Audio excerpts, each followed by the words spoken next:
ಬಾಗೇಪಲ್ಲಿ ಪಟ್ಟಣದ ಡಾಕ್ಟರ್ ಎಚ್.ಎನ್. ವೃತ್ತದಲ್ಲಿ ದಲಿತ ಪರ ಸಂಘಟನೆಗಳು ಹಾಗೂ ಭೀಮಾ ಕೊರೆಂಗಾವ್ ವಿಜಯೋತ್ಸವ ಆಚರಣೆ ಸಮಿತಿಯಿಂದ ಆಯೋಜಿಸಿದ್ದ ಭೀಮಾ ಕೊರೆಂಗಾವ್ ವಿಜಯೋತ್ಸವದಲ್ಲಿ ಧ್ವಜಸ್ತಂಭಕ್ಕೆ ದಲಿತ ಮುಖಂಡರೊಂದಿಗೆ ಶಾಸಕ ಎಸ್.ಎನ್. ಸುಬ್ಬಾರೆಡ್ಡಿ ಪುಷ್ಪ ನಮನ ಸಲ್ಲಿಸಿ ಮಾತನಾಡಿ, ಭೀಮಾ ಕೊರೆಂಗಾವ್ 1000 ಪೇಶ್ವೆ ಸೈನಿಕರನ್ನು 500 ಮಂದಿ ಮಹರ್ ಸೈನಿಕರು ಸೋಲಿಸಿದ ದಿನವಾಗಿದೆ ಎಂದರು. ಪೇಶ್ವೆಗಳ ಆಡಳಿತದ ಜಾತೀಯತೆ, ಅಸ್ಪೃಶ್ಯತೆ ವಿರುದ್ಧ ಯುದ್ಧವಾಗಿದೆ. ಮುಂದಿನ ಪೀಳಿಗೆಗೆ ದೇಶದ ಎಲ್ಲೆಡೆ ಕೊರೆಂಗಾವ್ ವಿಜಯೋತ್ಸವದ ಮಹತ್ವ ತಿಳಿಸಿಕೊಡುವ ಅವಶ್ಯಕತೆ ಇದೆ ಎಂದರು. ಭೀಮಾ ಕೊರೆಂಗಾವ್ ವಿಜಯೋತ್ಸವ ಸ್ವಾಭಿಮಾನಿಗಳ ಹೋರಾಟದ ಗೆಲುವಾಗಿದೆ. ಸಮ ಸಮಾಜದ ನಿರ್ಮಾಣಕ್ಕಾಗಿ ಶಿಕ್ಷಣ ಪ್ರಮುಖ ಅಸ್ತ್ರವಾಗಿದೆ. ಹಾಗಾಗಿ ಶಿಕ್ಷಣ ಪಡೆದು ಶೋಷಣೆ ವಿರುದ್ಧ ಧ್ವನಿ ಎತ್ತಬೇಕು.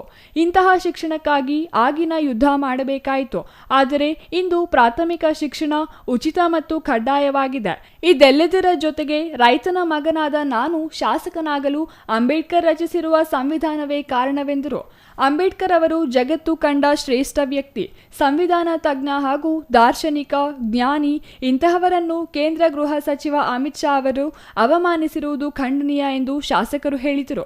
ಈ ಸಂದರ್ಭದಲ್ಲಿ ದಲಿತ ಮುಖಂಡರಾದ A V. Poojappa, A. Nanjundappa, P. Manjunatha Reddy, Booragamada Narasimhappa, Kaddilu Venkataramana, Ramesh Babu, B. Narasimhappa ಮತ್ತಿತರರು ಹಾಜರಿದ್ದರು. ಈ ಒಂದು ಕಾರ್ಯಕ್ರಮ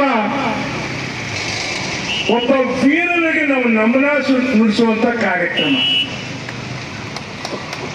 ಮತ್ತೆ ಪುಣೆಯಿಂದ 30 ಕಿಲೋಮೀಟರ್ ಇರುವಂತ ಈ ಭೀಮಾ ಕೊರೆಂಗಾವ್ ಜಾಗದಲ್ಲಿ ಸುಮಾರು ಜನ ನಮ್ಮ ಇಲ್ಲಿ ಕೆಲವು ಇನ್ನೂ ಸ್ವಲ್ಪ ಜನ ಕಡಿಮೆ ಇದ್ದಾರೆ. ಕಾರಣ ಅನೇಕ ನಮ್ಮ ಮುಖಂಡರು ಇವತ್ತು ಅಲ್ಲಿಗೆ ತೆರಳಿದ್ದಾರೆ.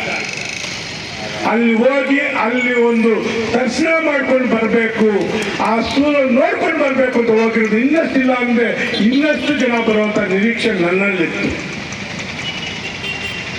ಈ ಒಂದು ಅಲ್ಲಿ 30 ಕಿಲೋಮೀಟರ್ ಪೂರ್ಣದಿಂದ ಜಾಗದಲ್ಲಿ ತಾವು ನೆನ್ಕೊಳ್ಳಿ. ಇದಿಷ್ಟೊತ್ತು ಮಾತನಾಡಿದ ನಮ್ಮ ಹಿರಿಯರು ಒಂದು ದೇಶಕ್ಕಾಗಲಿ ಒಂದು ಏನಾದ್ರು ಒಂದು ಆಸ್ತಿಗಾಗಲಿ ನಡೆಯುವಂತ ಜಾಗ ಅಲ್ಲ, ಒಂದು ಯುದ್ಧ ಅಲ್ಲ ಇದು. ಮತ್ತು ಪಾಪ ನಮ್ಮ ದಲಿತರ ಮೇಲೆ ದೌರ್ಜನ್ಯ ನಡೆದಂತ ಜಾಗ ಇದು. ತಾವು ತಿಳ್ಕೊಂಡು ಇಷ್ಟೊತ್ತು ನಮ್ಮ ಮಹಿಳೆಯರು ಮಾತನಾಡ್ತಾ ಇದ್ರು.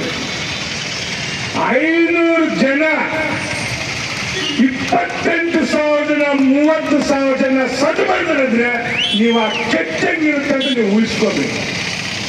ಅಂತ ರಕ್ತ ಇರುವಂತ ನಮ್ಮ ದಲಿತರು ಯಾವುದ್ರಲ್ಲೂ ಹಿಂದೆ ಇರಲ್ಲ.